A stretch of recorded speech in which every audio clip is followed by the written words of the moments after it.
Ограничување на маржите на основните прехранбени производи, бебешката храна и средствата за хигиена. Владата наложи над 100 групи на производи во трговијата на мало и големо да се продаваат со маржа до 10% до 30 април. А мерката ќе стапи во сила со денот на донесување одлука од страна на Министерството за економија.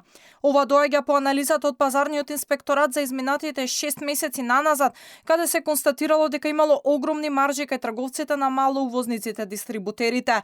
Контролите и инспекциите продолжуваат и во следниот период.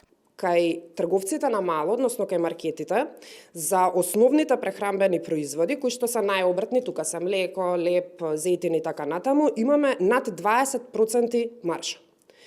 Имаме над 30% бруто профитна маржа кај основни непрехранбени производи, тоа се средствата за лична хигиена, кои што веќе ги споменав. Дозволете ми да споменам какви се состојбите кај увозници дистрибутери. Се вели дека се утврдени повисоки маржи во трговијата на големо, што се движат и до 50%.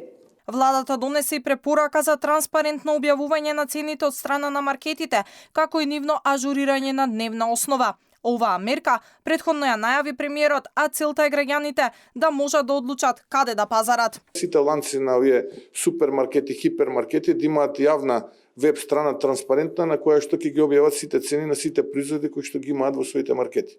Да можат граѓаните јасно да видат колкави се цените, што се цените и они самите да одлучуваат. Тоа ќе го, како што имаат некои земји во светот.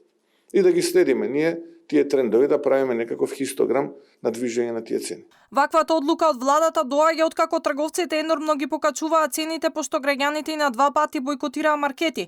Првиот пат продажбата падна за скоро 50%, а вториот за 22%. Во иднина дополнително ќе се одлучуваат дали ќе се носат велигданска и рамазанска кошничка, поради тоа што периодот до кој трае мерката ги опфаќа празниците. На денешната седница било одлучено и за финансиска поддршка за ранливите категории, односно за нив ќе има намалување на сметките за струја за 1000 денари во период од една година.